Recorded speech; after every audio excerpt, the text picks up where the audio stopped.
الحمد لله رب العالمين والعاقبة للمتقين ولا عدوان إلا على الظالمين، والصلاة والسلام على إمام الموحدين الذي بعث رحمة للعالمين وعلى آله وصحبه ومن تبعهم بإحسان إلى يوم الدين. أما بعد، السلام عليكم ورحمة الله وبركاته. برادران و خواهران عزیزم، بإذن الله سبحانه و تعالی این حلقه 38 از آموزش توحید است و ان شاء الله تعالی در این حلقه به شما موقف صوفی ها و قبوری ها، قبر پرست ها، تمام فرقهایی که قبر پرست هستند، از غلات صوفی تا رافضه ها و فرقه هایش و مرجئه ها، فرقه که عمل را از ایمان نمیداند، نسبت توحید و شرک عقیده اونها را بیان میکنیم، موقف اونها را نسبت توحید و شرک بیان میکنیم. در حقیقت قبوری ها، قبر پرست ها، صوفی ها، مرجئه ها و این چنین اهل کلام، متکلم ها میگویند علما، اهل کلام اونهایی که به فلسفه و منطق مشغولند، فلسف گفته می شود، اهل کلام. و این چنین اشعری ها، ماتوریدی ها در حقیقت شرک از دو جانب خطا کردند، یعنی شرک را از دو جانب نفهمیدند. در نزد اونها بسیار عملهای شرکی هست که همچون شرک حسابیده نمی شود. این فرقه های ذکر کرده شرک را شرک نمیگویند، چرا که توحید را خطا فهمیدند. سبب شرک را شرک نگفتنشون، سبب واقع شدن به شرک و قبر پرستی و غیره چی سبب است؟ دو جانب، از دو سبب اینها شرک را شرک نگفتند، از دو جانب شرک را، حقیقت شرک را خطا فهمیدند و مشرک شدند. جانب اول توحید، جانب التوحید، اولا یکم جانب التوحید. سبحان الله، صوفی ها به تمام طائفه هایش، ما در فرقه شناسی، در گروه شناخت فرقه ها در 48 حلقه صوفی ها را بیان کردیم و زیاده از 40 این فرقه هایی که تعلق به صوفی هست، به مانند نقشبندی، دیوبندی، قادری، باطنی، تیجانی، سبحان الله، مولوی، همه این سلیمانی و غیره، همه اشرا نمبر کردیم و به شما گفتیم که صوفی ها طائفه هایش، گروه هایش، طریقه هایش به نهایت زیاد است.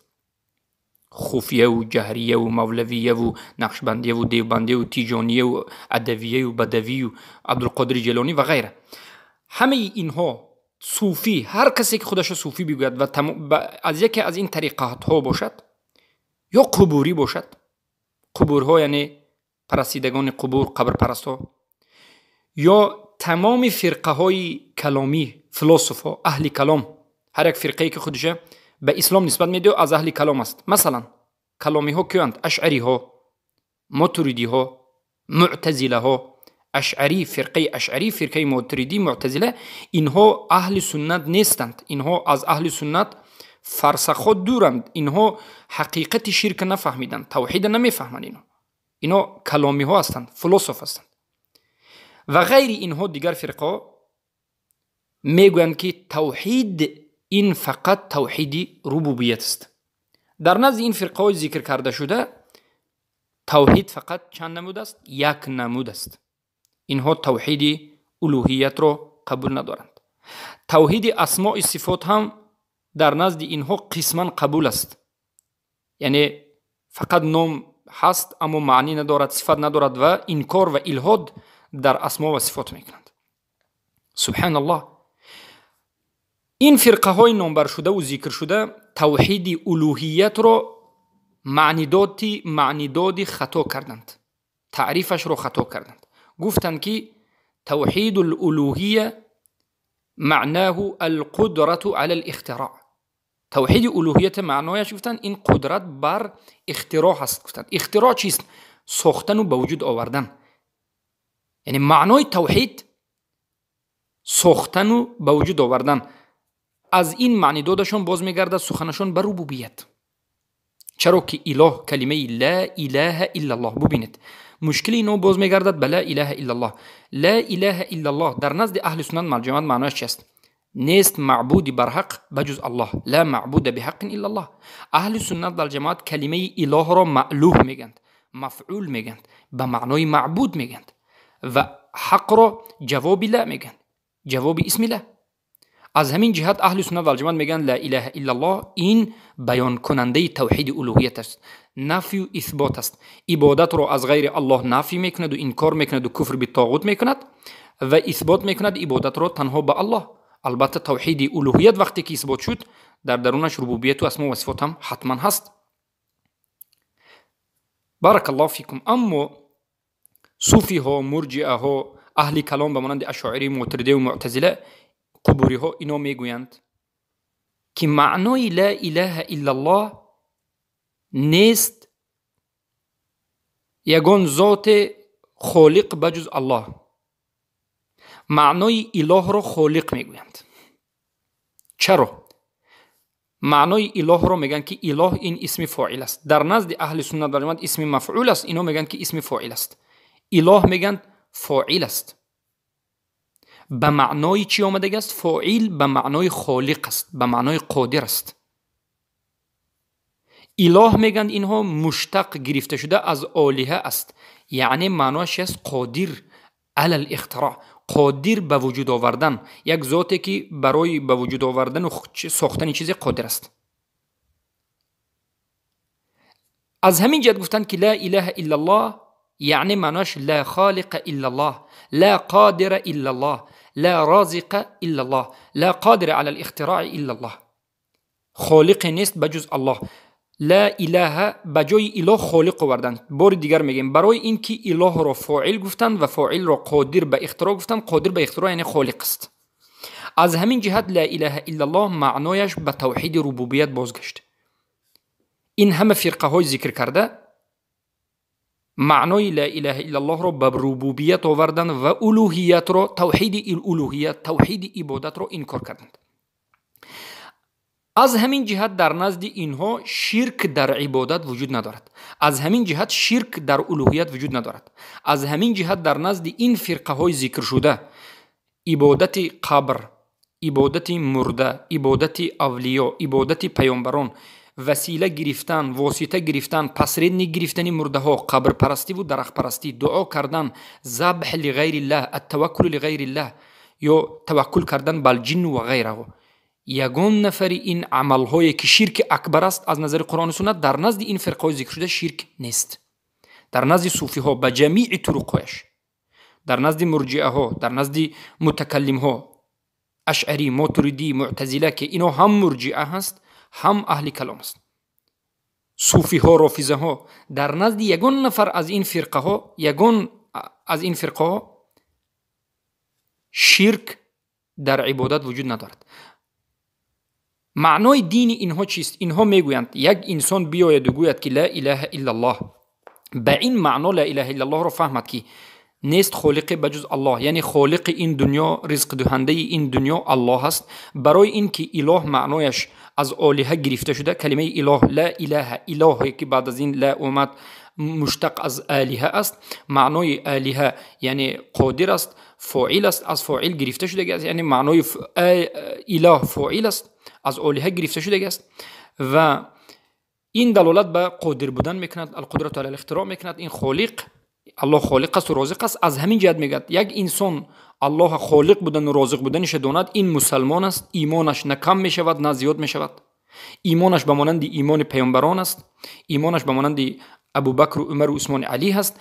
و اما دیگر عملهای شرکی که اگر ما میگیم شرکی، دیگر عملها رو به غیر الله انجام دهد، عبادت رو به غیر الله انجام دهد، پیر پرستی کند، سجده به پیرها کند، هیچ باکی ندارد میگن. از همین جهت شما میبینید در اینترنت ها میبینید که صوفی ها به شیخوش سجده میکند، شیخوش میپرستد، درخت میپرستد، قبر میپرستد، مزار میپرستد. به خاطر چی؟ به خاطر اینکه در نزد صوفی ها، اشاعره ها، ماتریدی ها، اهل کلام توحید الوهیت وجود ندارد. یعنی یگانه به الله عبادت کردنش فرض عین است، انمینه باید انجام بدهیم، اینه انجام ندیم کافر میشیم، گفتنی چیز وجود ندارد. از همین جهت اینها چیکار کردند؟ عبادت غیر الله جایز دانستند، طلب شفاعت کردن از صالحین و استغاثه کردن با مرده ها را از مرده ها را جایز دانستند، مرده پرستی را جایز دانستند، اولیا پرستی را جایز دانستند. چرا که در نزد اینها این همه عمل ها شرک نیست. وقتی که گفتند که توحید الوهیت وجود ندارد، این سخنشون مقصدش این است که بعد از این یک چیز به وجود میاد که یعنی شرک هم وجود ندارد. هر چیزی که در وی توحید وجود نداشته باشد در وی شرک هم وجود پیدا نمی شود، به وجود نمی آید. سبحان الله. از همین جهت این فرقه همه اش مشرک شدند، توسل به غیر الله اجازه دانستند.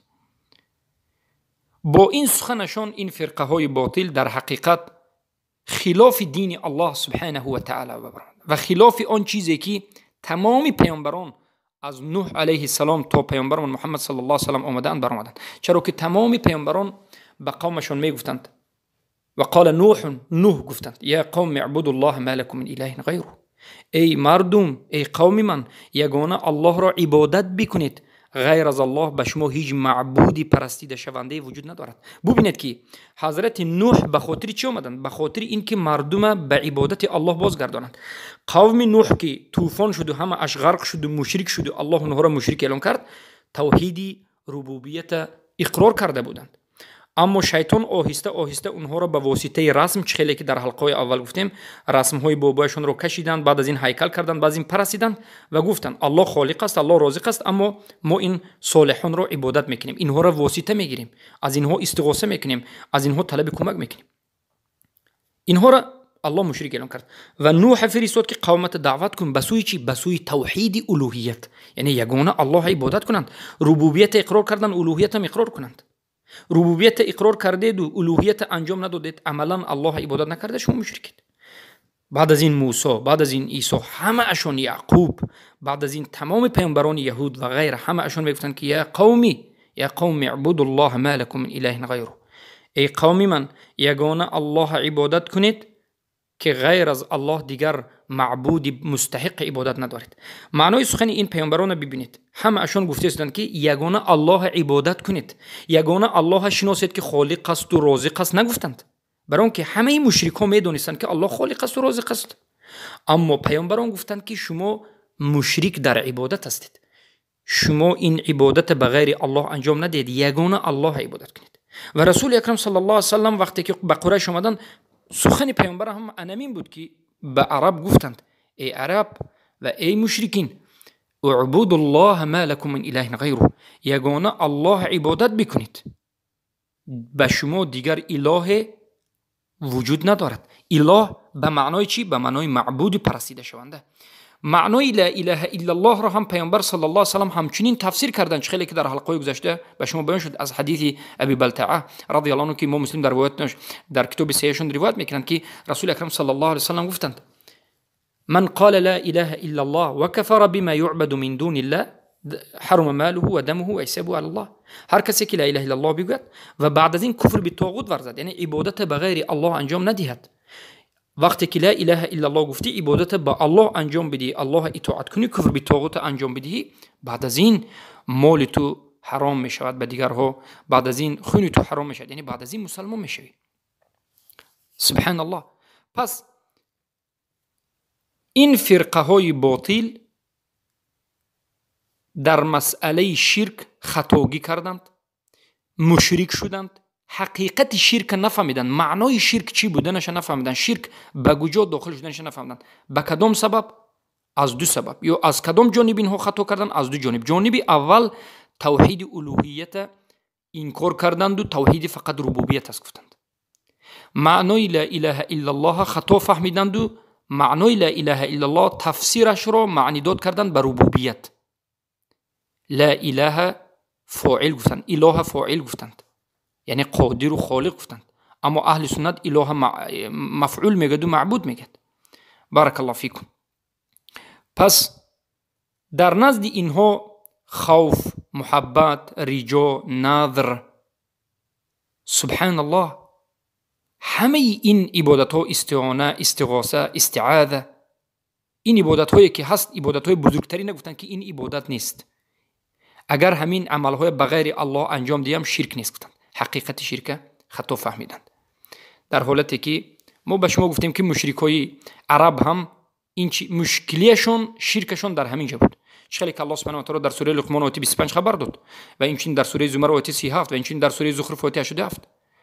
الله سبحانه و تعالی عموما گفت ای رسول الله صلی الله علیه و آله، ای محمد، از مشرکین پرس که زمین که خلق کرده است، آسمان که خلق کرده است، با اونها کی رزق میدهد، اونها کی زنده میکند، اونها کی میمیراند. مشرکین از ابو لهب سر کرده تا عتبه و ریبه و شیبه، ابو جهل همش میگفت که الله. اما مشکلشون چی بود؟ اونها فقط مشکلشون همین جو بود که طلب شفاعت از اولیا میکردند، از صالحین میکردند، عبادتشون انجام میدادند به صالحین مشرکین و دعای اونها را میکردند و از اونها طلب کمک میکردند و همین مرده های صالحین لات، منات، عزا که آدم های در اول صالح بودند، بعد از مرگشون آیسته آیسته شیطان اونها را با هیکل تراشی کرد و به واسطه مشرکین آیسته آیسته آدم های صالح مرده هیکلشون تراشیدند و هیکل اونها را میپرستیده شدند. گفتند بین ما و بین الله این انسان های صالح هیکل هایشون این واسطه است.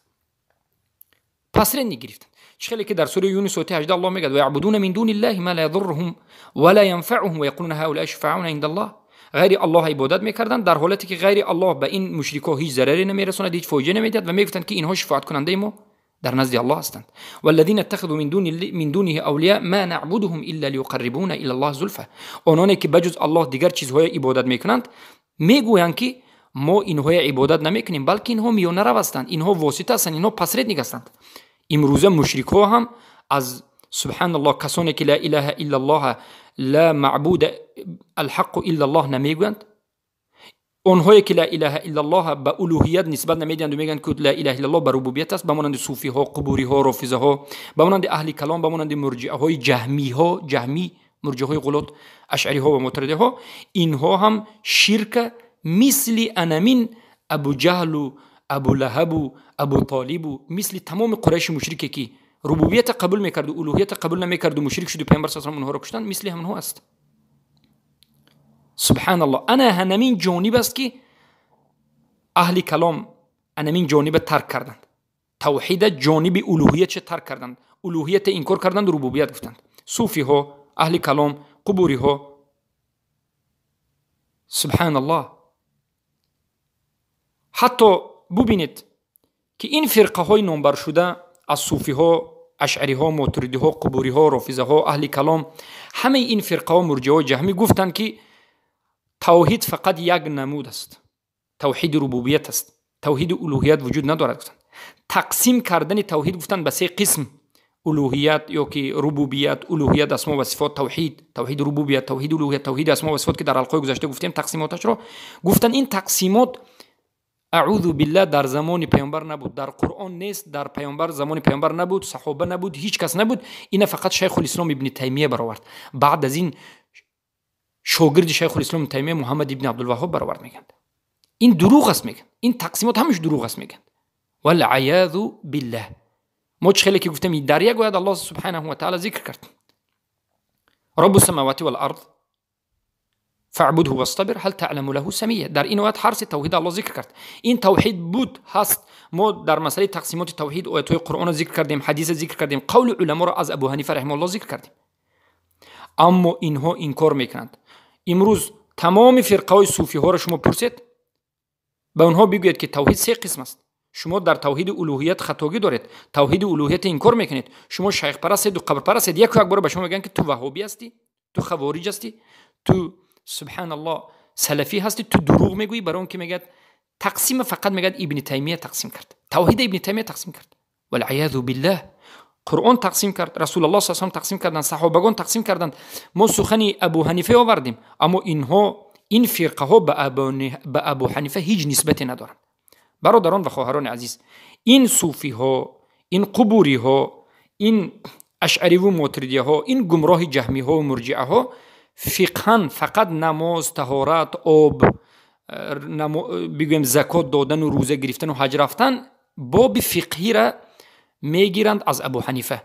از نظر فقه مذهبشون مذهب ابو حنیفه است. اما از نظر عقیده اینها سبحان الله 100% مخالف گفته های ابو حنیفه، مخالف مدرسه و مکتب ابو حنیفه، مخالف منهج ابو حنیفه است. منهج ابو حنیفه رو ذکر کردیم که رحمه الله میگفت که توحید 3 قسم است. توحید الوهیت قبول میکرد. ابو حنیفه مشرک میگفت هر کسی که غیر الله عبادت میکرد. ابو حنیفه تکفیر میکردند، شاگردانشون تکفیر میکردند. نظر بکنید به کتاب های ظاهر الروایه، نوادر الروایه، یا که کتابی که شاگردشون ابو محمد ابن حسن شیبانی رحمه الله، یا که یعقوب ابن یوسف، ابو یوسف یعقوب ابن ابراهیم شاگردشون نوشتن، یا زفر، اینها اهل سنت بودند. اینها مشرک میگفتند. هر کسی که لا اله الا الله به معنای ربوبیت فهمد کافر میگفتند. هر کسی که عرش درباره عرش بودن الله انکار کند کافر میگفتند. اینها فقها خودشون حنفی میگویند. بله امروز مشرکای زیادی است که فقهش یا حنفی است. کاوکازی ها مشرک است، همش مشرک است. سبحان الله بگویم صوفی هاش، کاوکازی های صوفی که در چچن است صوفی است، مشرک است، فقه شافعی است. رفع یدین کرده نماز میخواند، برای اینکه فقها شافعی است. مشرکایی که در سودان هست، بگویم مشرکایی که در تانزانیا، در آفریقا، در تمام منطقه آفریقا است، مشرکای سخت‌ترین وجود دارد، قبر پرستان. اما اینها مذهبشون از نظر فقه، یعنی نمازخوانی، روزه و زکات و معامله جنایات، اینها مالکی هستند، در مذهب مالک هستند. این دلالت نمیکند که اینها اهل سنت هستند. اینها عبادتشون، مسائل فقهیشون 4 مذهب است، اما عقیدتا مخالف 4 مذهب هستند. از نظر عقیده ابو حنیفه، از نظر عقیده ابو حنیفه، احمد ابن حنبل، مالک، شافعی رحمهم الله تعالی، همشون خیلی که ما داریم درس دوده شدیم، مذهبشون همین بود. مذهبشون توحید بود، اهل سنت و جماعت بود. هر کسی که ربوبیت قبول میکنه و دیگر رو قبول نکرد مشرک میگفتند. هر کسی که الوهیت قبول نکرد مشرک میگفتند. هر کسی که قبر پرستی میکند مشرک میگفتند. کتاب اینها الحمدلله وجود دارد. فقه اکبر ابو حنیفه رو نظر بکنید که چقدر توحید خوب بیان میکند. سبحان الله. اما اینها خودشون مذهب ابو حنیفه گفتند، اما شرک به هیچ حجتی ندارند. ابو حنیفه بیزار از این است. انمین یک نقطه مهم است که شما فهمید. فقها حنفی هستند، اما عقیدتا عقیده اینو دیگر است. یا اشعری ابو الحسن اشعری بمیروند، یا ماتریدی ابو منصور ماتریدی عصر 300 بمیروند، یا که بگیم عصری سیبه میرن سالی 300 315 یا که صوفی هستند و طریقت صوفی هستند. این چنین اینها یک گمراه هستند. بارک الله فیکم. پس این بود مسئله. جانب دومی که از همین جانب گمراه شده هستند، از همین جانب اینها مشرک شدند و حقیقت شرک نفهمیدند. دومین جانب، یکمین جانبی که اینها نفهمیدند گفتن توحید خطا فهمیدند، توحید الوهیت انکار کردند، لا اله الا الله توحید ربوبیت گفتند، فقط ربوبیت قبول کردند. به همین سبب مشرک شدن، شرک نفهمیدند. جانب دوم ایمان است. متکلم ها اشعری ها، یعنی متکلمون اشعری ها، اهل کلام، فلسفه، منطق، اشعری ها، ماتریدی ها، جهمی ها، مرجئه ها، صوفی ها در باب ایمان هم خطا کردند. صوفی ها، متکلم ها و بسیاری مرجئه ها، جهمی ها، اشاعره و ماتریدی ها در باب ایمان گفتند که عمل از ایمان نیست. عمل از ایمان نیست، یعنی عمل کردن ضرور نیست. عمل کنید هم ایمانتون زیاد نمی شود، عمل نکنید هم زیاد نمی شود.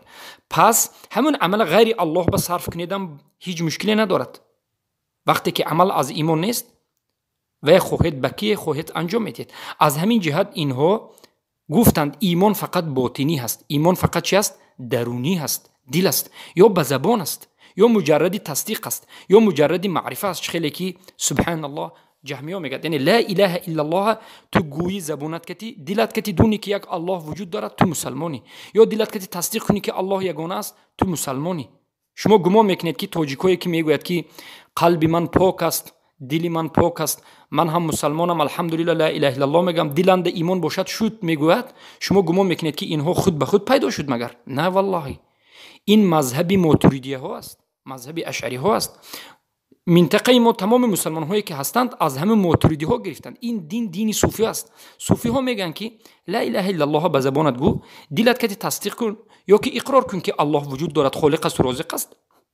بعد از این نماز خوندن، روزه داشتن، موحد شدن، دین به عمل کردن شرط نیست.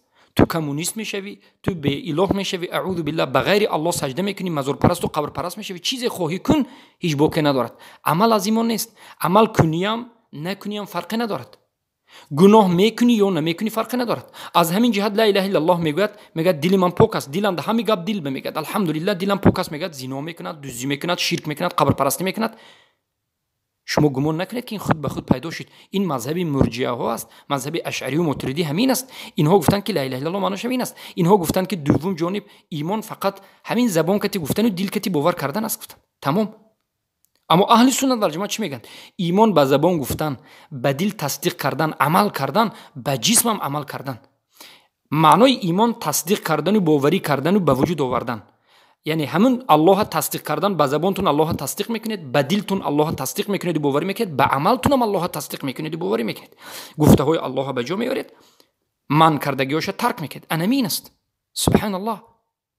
یعنی تصدیق مجرد قلبی یا به زبان گفتن که کار به پای نمیرسد. از همین جهت وقتی که ایمان گفتن که ایمان فقط در قلب است، کفر هم گفتن که فقط در قلب است. برای همون ما وقتی که از همین جهت وقتی که به مرجئه میگیم که مرجئه ها گمراه است، مرجئه ها یا که مدخلی ها میگیم، یا که مرجئه ها یا که جهمی ها یا که اشعری ها یا که ماتریدی ها خطا میکنند، گمراه است میگیم، از همین جهت اونها عمل چی میکنند؟ اقرار نمیکنند. این مدخلی های نو برآمده، مرجئه های سوریمن نو برآمده میگن که عمل از ایمان است میگن. اما سوال کنید که عمل درجهش به ایمان چیست؟ عمل آیا رکن ایمان است، اصل ایمان است، شرط صحت ایمان است، یا که عمل از مکملات ایمان است؟ اینا میگن از مکملات ایمان است. عمل کنی خوب است، نکنی هیچ گپی نیست میگن.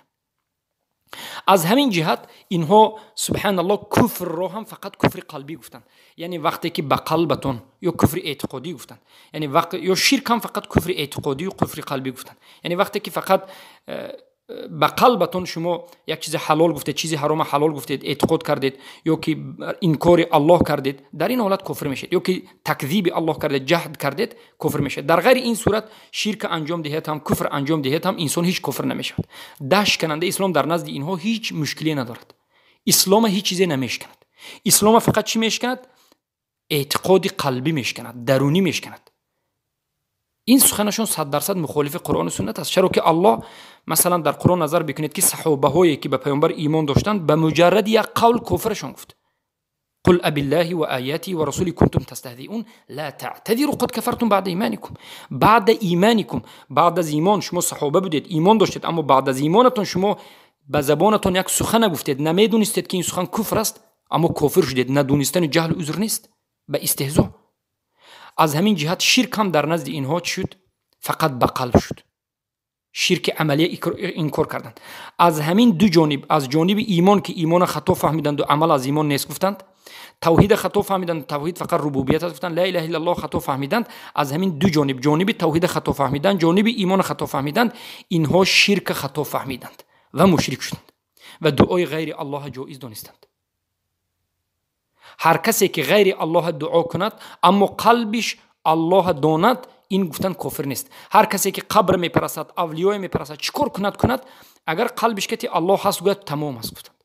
کی خالق است؟ الله خالق است، تمام است، مسلمان است گفتند. اما اهل سنت و الجماعت گفتند هر کسی که به دلش گوید که الله خالق است اما رود به غیر الله سجده کند، این کافر است و مشرک است. قلبش مسلمان باشد هم عملا کفر کرد. کفر عملی این کفر مستقل است. کفر زبانی کفر مستقل است. زبانان کافر شدن انسان چخیلی که زبان کتی ایمان می آورد، زبان کتی کافر و مشرک میشید. دل کتی ایمان می آورد و تصدیق میکنید، دل کتی کافر و مشرک میشید. عمل کتی هم شما باید عمل کنید، عمل کتی اگر عمل نکنید و ترک کنید یا که به غیر الله عبادت کنید، شما عملا کافر و مشرک میشید. سبحان الله. از همین جهت اهل سنت و الجماعت عبادت غیر الله، دعا کردن غیر الله، ذبح کردن به مخلوقین غیر الله، استغاثه به مرده ها، وسیله قرار دادن مرده های حرام میکرد. اما این فرقه های باطل عبادت غیر الله، ذبح کردن به مخلوقین، استغاثه کردن به مرده ها، طلب دعا کردن از مرده ها، شرک، همه اینا جایز میدانند. این دینی انمین مشرکین امروز انمین معاصر در عصر معاصر هم وجود دارد. دین اینها انمین است. و دینی حزبی ها، حزب نهضت اسلامی تاجیکستان یا دیگر حزب هایی که خودش به اسلام نسبت میدهد، اینها هم فقط ربوبیت قبول دارند یا که الوهیت قبول میکنند و اینها کفر به طاغوت قبول ندارند، توحید حکم الله، توحید الحکم قبول ندارند، الولا والبراء قبول ندارند. تؤمنون ببعض الكتاب و تکفرون ببعض. افتؤمنون ببعض الكتاب و تکفرون ببعض. الله به اینها سوال میکند که آیا به قسمی از شریعت ایمان میآورید و قسم دیگری شریعت رو انکار میکنید؟ یعنی به خودشان نفاریدگی جاهاش انکار میکنند. از همین جهت ما به حزب‌هایی که خودش به اسلام نسبت میداد میگیم که شما مشرکید، شما از سبب دو سبب شما مشرک شدید. توحید نفهمیدید، یک قسم توحید انکار کردید، توحید فقط ربوبیت میدونید و این چنین ایمان شما خطا فهمیدید. از همین دو جانب شما مشرک شدید، حقیقت شرک نفهمیدید. حزبی ها، این فرقه های دیگر باطلایی که ذکر کردیم، دیگر مرجئه ها، سبحان الله، از دو شرط، از دو سبب مشرک شدند. یکم این که گفتن که توحید فقط ربوبیت است. این عمل ها، ذبح کردن به غیر الله، حکم کردن به حکم الله، یعنی ذبح کردن به غیر الله، حکم کردن به غیر حکم الله، استغاثه کردن، مرده پرستی، این توحید ربوبیت به داخل نمی شود. از همین جهت گفتن این عمل ها جایز است.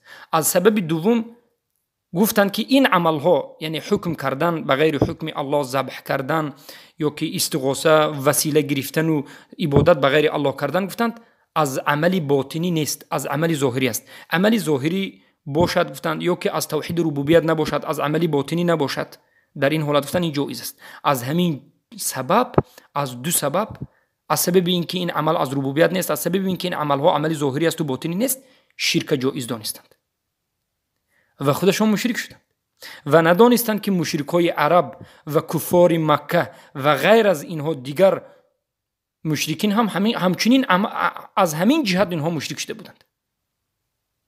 اینها هم دین داشتند، این مشرکای زمان پیامبر هم دین داشتند. دینشون دین ابراهیم بود علیه السلام. قوم نوح هم دین داشتند، دینشون دین آدم علیه السلام دین موحدین بود. 1000 سال از آدم تا حضرت نوح شرک وجود نداشت و اینها هم اقرار میکردند ربوبیت و اینها هم میدونستند که محمد صلی الله علیه و سلم صادق است، میدونستند که حق است، تکذیبش نمیکردند بسیاری اونها، اما ظاهرا انکار میکردند. ظاهرا انکار همین که عمل ظاهری انکار میکردند. پس سبحان الله،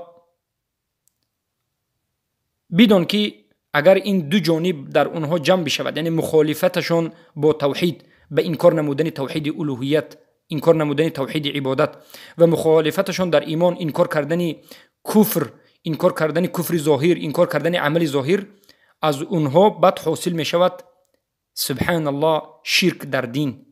از اونها ظاهر می شود خواری و زاری و از اونها انتشار می شود کفر، از اونها انتشار می شود شرک.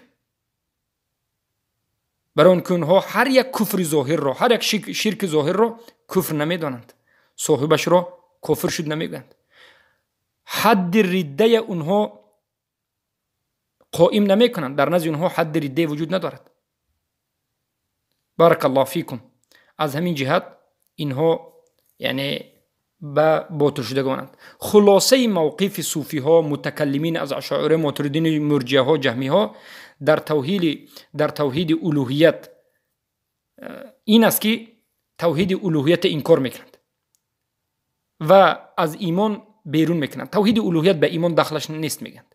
عملی ظاهری گفتند توحید الوهیت این توحید عملی هست و عمل در نزد اونها از ایمان نیست. از همین جهت هم توحید الوهیت انکار میکنند. سبحان الله. و اضافه بر این توحید الوهیت بر ربوبیت شرح میتن، میگن که توحید الوهیت این ربوبیت است.